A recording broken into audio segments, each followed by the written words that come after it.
75% da geração Z acredita estar atrasada. A maioria da nossa geração se sente para trás. Mas para trás de quem? Se todo mundo está se sentindo assim, quem que está lá na nossa frente? Bom, você tem 21, 22 anos e já sente que perdeu o rumo da sua vida.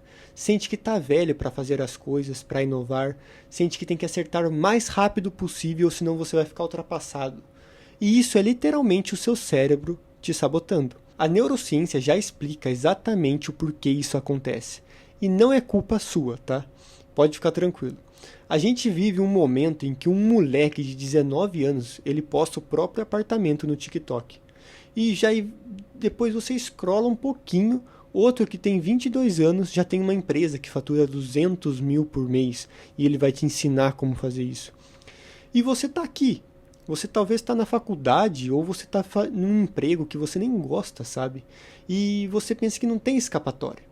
E quando se depara e desliga o celular, sente aquela coisa no peito, sabe? Aquela coisa esquisita. Tipo, eu já devia ter chegado em algum lugar e eu tô aqui ainda. Bom, quando você passa por um conteúdo de alguém aparentemente mais bem sucedido que você, um carro novo, um apartamento, uma empresa indo bem, uma viagem, a sua amígdala, ela dispara.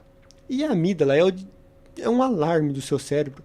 E ele não diferencia um leão correndo atrás de você, perseguindo você, ou de um cara rico no Instagram. Para ela, os dois são uma ameaça.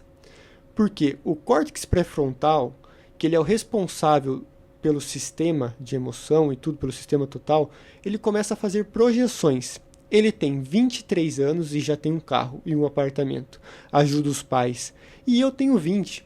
Logo, eu vou ter 23. E se eu não estiver fazendo o mesmo, significa que eu vou falhar na vida, tá? E isso é o que a neurociência chama de uma antecipação de ameaça futura. Ou seja, você está sofrendo por um futuro que ainda nem aconteceu, mas você já está pensando que se acontecer, fudeu. Entendeu? Mas é basicamente isso. E quanto mais você repete esse ciclo, mais o seu cérebro treina a ansiedade como resposta padrão. E é como se fosse uma academia, sabe? Você treinar a costa tudo errado, o músculo do seu braço vai estar desenvolvendo, porém você está focado nas costas e não no seu bíceps, talvez, entendeu? E Van Gogh, tá? Eu quero trazer um exemplo para vocês que, tipo, Van Gogh começou a pintar com 27 anos. Kanye West, ele lançou seu álbum de sucesso com 27.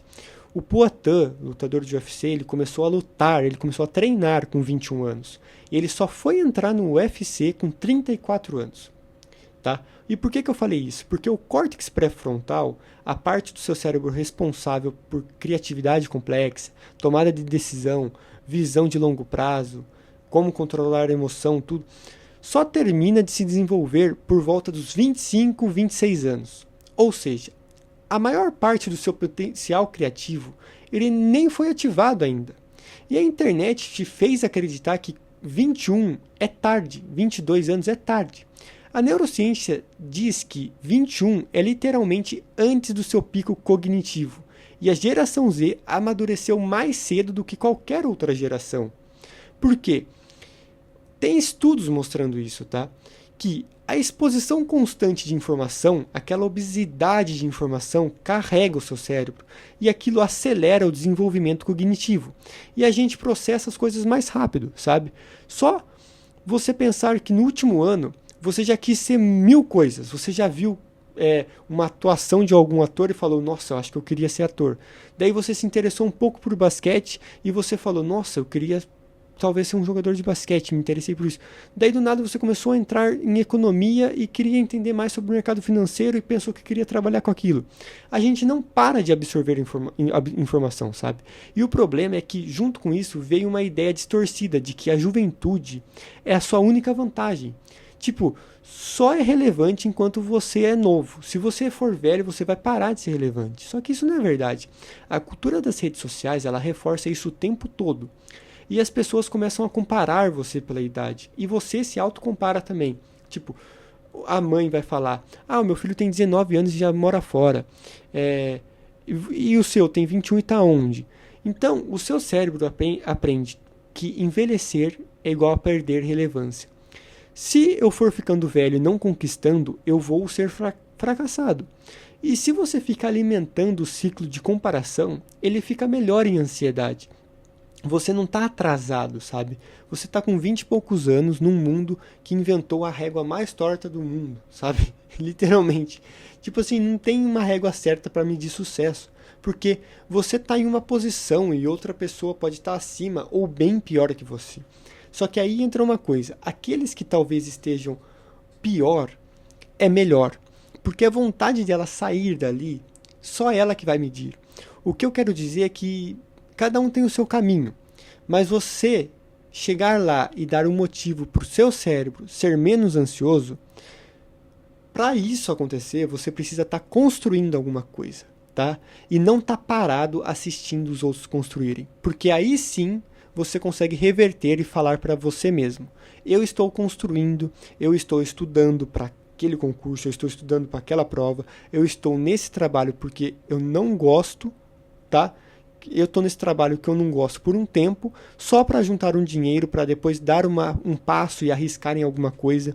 E a conclusão é que quanto mais a gente olhar para o lado, é pior para nós, tá? A gente tem que estar fazendo alguma coisa, porque realmente nesse mundo, se a gente só ficar scrollando o TikTok, o Instagram, a gente acaba ficando cada vez mais ansioso, porque a gente começa a se comparar, tá? Um outro dado que eu queria mostrar para vocês é que como a gente tem essa obesidade de informação na nossa geração, e isso aconteceu realmente de uns tempos para cá, sabe? 15, 18, 16 anos para cá que veio acontecendo tudo, até menos, né? Mas, antigamente, vamos colocar lá no tempo dos homens da caverna, tá? Dos Homo sapiens. Eles eram nômades, né? E eles andavam em tribos, né? E o que acontecia? Tinha sempre o melhor, o chefe da tribo, o mais forte, o mais confiante, que ele era o líder. E talvez ele tinha um braço direito ali que sempre estava com ele. Então aquela tribo, ela se espelhava em duas pessoas de referência. Então a pessoa que nasceu, que é nova, ela se espelha nele. Ela fala: um dia eu vou estar liderando, eu vou ser forte igual ele, eu vou comer, eu vou caçar igual ele. E o máximo que podia acontecer é de duas tribos se trombarem, se encontrarem, o que era muito difícil, né? Mas acontecia, logicamente, eu acredito. E aquele mais forte encontrar outro mais forte que ele. E isso ocasionar nossa, talvez eu não seja tão forte assim, talvez ele seja mais forte. E aquilo causar uma interrogação na cabeça, tá? Mas o que eu quero mesmo trazer com isso que eu tô falando é que hoje em dia, a gente abre o Instagram e a gente consegue, em minutos, a gente consegue ver, enxergar 300 referências de homens mais fortes, de pessoas mais fortes, certo? E isso não é bom, sabe, pra gente, porque a gente se coloca lá embaixo. E na verdade, na posição que você tá, às vezes você tem bastante informação sobre algum nicho, sobre alguma coisa que você gosta de aprender, que você gosta de entender, e você sabe mais que muita gente. Só que você se compara com gente que está lá e com gente que tem seguidor ou com gente que tem visualização. Isso é totalmente errado, tá?